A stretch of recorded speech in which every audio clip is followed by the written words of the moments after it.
Are going to work through creating a Kleenex, kind of customized Kleenex box. So first thing you want to do is make sure all your dimensions are right on the makeabox.io page.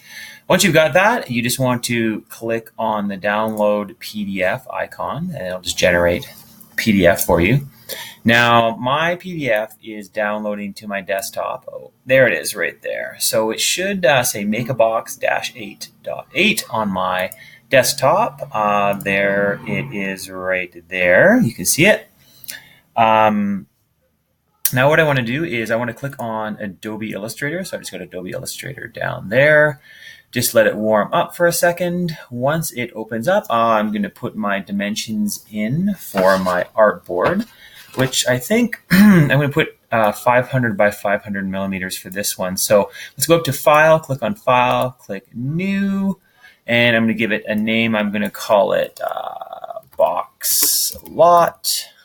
My width is 500, my height is 500 millimeters, and my color mode is RGB color. So just make sure you have everything set up the same way I have here. Once you've done that, we're just going to click the blue Create button in the bottom here, and it will give us this white sort of blank page. I'm just going to kind of scroll over, and you can see here is my MakeAbox PDF. I think it's a PDF file.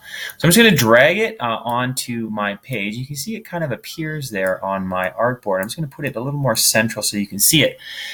Now, we want to turn this into a vector file. So in order to do that, you can see there's this big sort of blue X through it. We're going to need to make some changes to this. So if you click up on Window up on the top here and go right down, you can see there's this little image trace area here. So you just want to click on Image Trace and it'll pop up this sort of this little window here. You can see there's some different options here, and if you click on the advanced option, the little drop down arrow here, you can see there's even more options. So a couple of things we want to make sure of. Under where it says create, there's a check mark next to fills. We do not want that. We want a check mark next to strokes. And I'm actually going to delete the one next to fills there. And then I'm going to also click on ignore white because that'll ignore the white background here. I think everything else for now is fine. So all I'm going to do is, you can see once I've checked strokes and I've checked ignore white, I'm just going to click on trace, and that is actually going to trace it. So you can see it does a trace outline on it right here.